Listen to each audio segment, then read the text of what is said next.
Welcome to Heaven Awaits. My name is Leigh, and I narrate the near-death experiences of those who have died and have seen the other side. These videos are meant to bring hope to a sometimes hopeless world. If you enjoy these videos, please consider hitting the thumbs up, subscribe, and bell icons to be notified of new content. Doing so is free, and it does help the channel grow. Get comfortable, grab a cup of coffee or tea, and let's dive into today's experiences. I was asleep, comfortably diagonal across my king-size bed. I was 70, single, sleeping alone, and enjoyed being able to stretch lazily across the bed while watching television until I fall asleep. On this night, I'm sure I had been asleep long enough to have passed through the REM phase, settling into a good night's rest. I suddenly felt my body convulse, first curling up, then straightening out, twice, very rapidly. I was awake. I was up in the air, above and slightly behind my head, and suddenly, I was dead. I looked down and saw the lifeless husk of my former body splayed out there on the bed. I was neither shocked nor startled at the grotesque sight. In fact, I felt indifferent. I didn't care about it one way or the other. No joy or fear. I'd used it. It was over. Around me was a beautiful pastoral scene.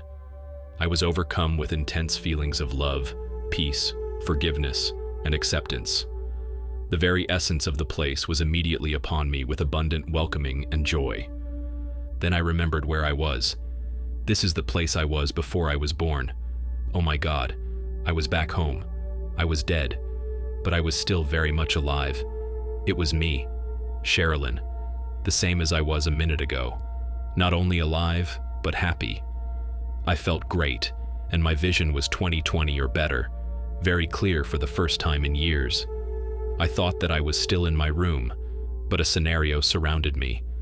I saw everything there, but my attention was immediately drawn to my right and up in the air about 10 feet. I could see a room with green walls. Inside the room, I heard the familiar sound of men playing spades. They were laughing and joking and having a great time. Something seriously funny happened, and although I can't recall hearing their exact words, they were teasing and joking with each other. I recognized the voices of two of my long-deceased uncles, Nat, short for Nathaniel, and Dub, short for W, the first letter of his name, Wilson.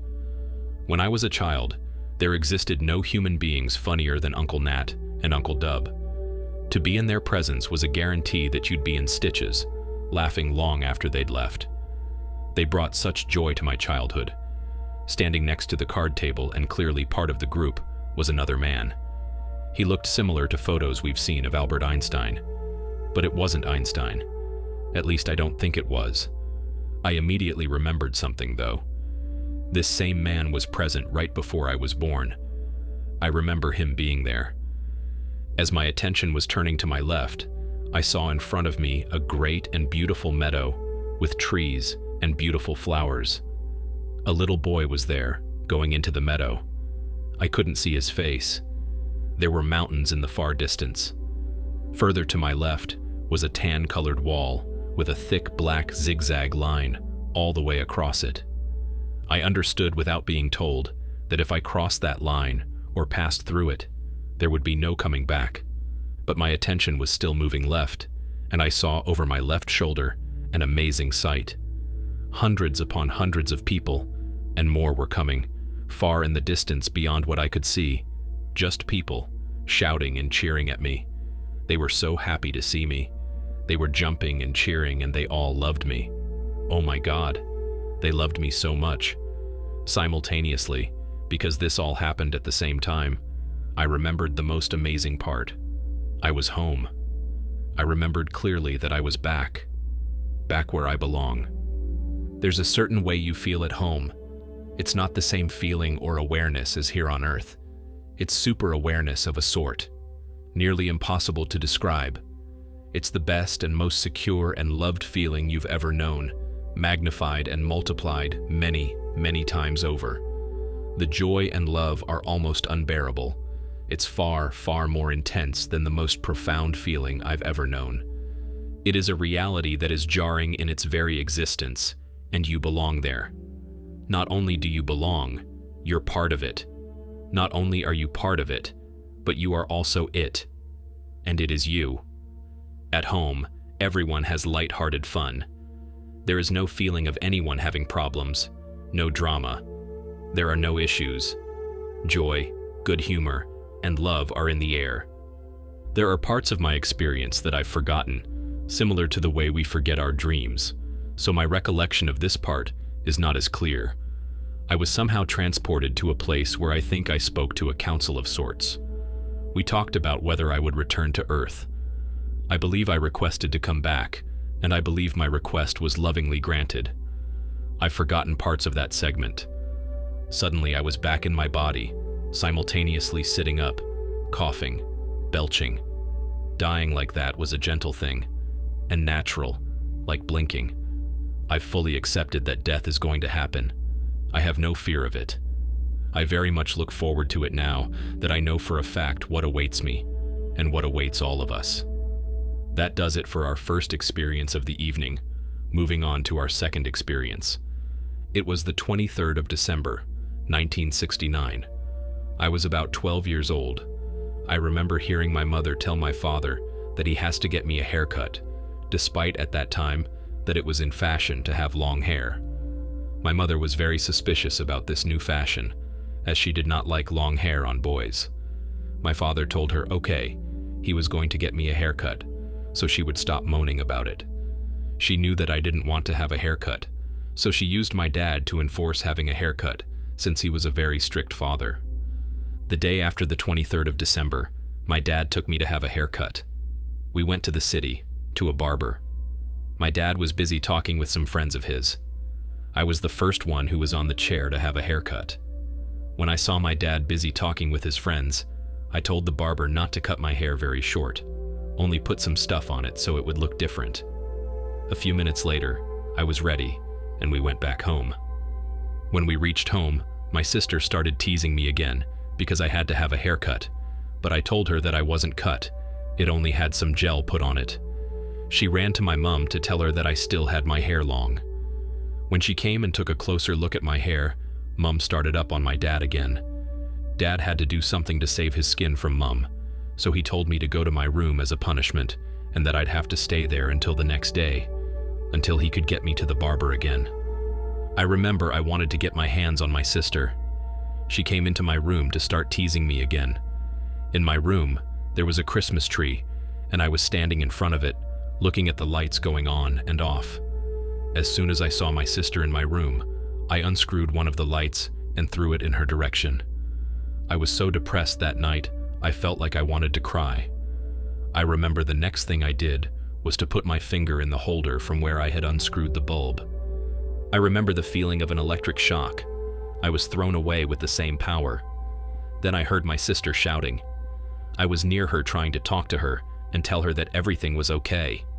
She was not hearing me, so I tried to put my hand on her shoulder, but she couldn't feel my hand on her. Then I looked down and saw my body on the floor. I couldn't understand what was going on. Then I was pulled by a vacuum into a dark tunnel and was traveling faster than anything I knew. There were like pictures of my life coming one after the other. Then I saw a bright light, brighter than the sun, but it was not hurting my eyes. I passed through this light and found myself in a place that was like a room without walls. The walls were made out of the atmosphere. There was a stand with a thick book on it and a very old man reading this book. He looked at me and he didn't say anything, but I didn't care who he was. I was staring at the scene behind him. A small bridge, and many people were passing over this bridge. As soon as they passed this bridge, they didn't walk anymore, they just floated away. There was crystal water running beyond this bridge, and all the people were wearing white. Then I looked again for that old person that I saw the first time, but he was not there. Instead, there was a man who was shiny and glowing. He reached his hand out and told me to come and see what was in there. At first, I was trying to see in which language he was talking, but although it was new for me, I could understand everything he said. I remember we passed through a lot of people who were singing in some different ways I cannot describe. Everybody was happy, and nobody was thinking about others. They were all looking at a great light in one direction. As soon as we reached the bright light, this man told me that what I was about to see, I would not remember. We passed through this light. I still cannot remember what was behind that light. What I remember for sure is that after we got out of that light, the man took me into the first place and told me that I had to go back because my time had not yet come to stay there. I remember I was crying and begging him to let me stay there. I didn't want to come back to Earth. He put me on his lap, hugged me, and told me, "Don't worry that he and I will meet again." I remember I told him I wanted to stay there. I don't want to go back. Then he told me, "Don't worry, let me come with you." Then all of a sudden, I found myself back in my room with that man. I could see Mum was holding my dead body in her arms, and all my family was around her. They were crying, and I heard my mum crying and saying, "He's dead, he's dead." Then that man told me, "Now you must go back into your body." I refused to go back. I told him I wanted to stay with him. He hugged me again, kissed me, and told me the same words, "Don't worry, you and I will meet again." There was nothing I could do. I found myself back in my body again. The funny thing was that I was so happy with what I saw that a smile was on my face when I got back in my body, and the minute I opened my eyes, I heard my sister say, "Look, Dad, he's playing a joke on us. He is smiling." I ended up with another punishment so that I would not play this kind of joke on them again. I kept this story to myself for about 30 years. I never told it to anybody. The first person that I told it to was my wife, who accepted what I was saying. She is the reason that I decided to post this to NDERF. I hope that my experience helps all those who read or hear it. That does it for today's experiences.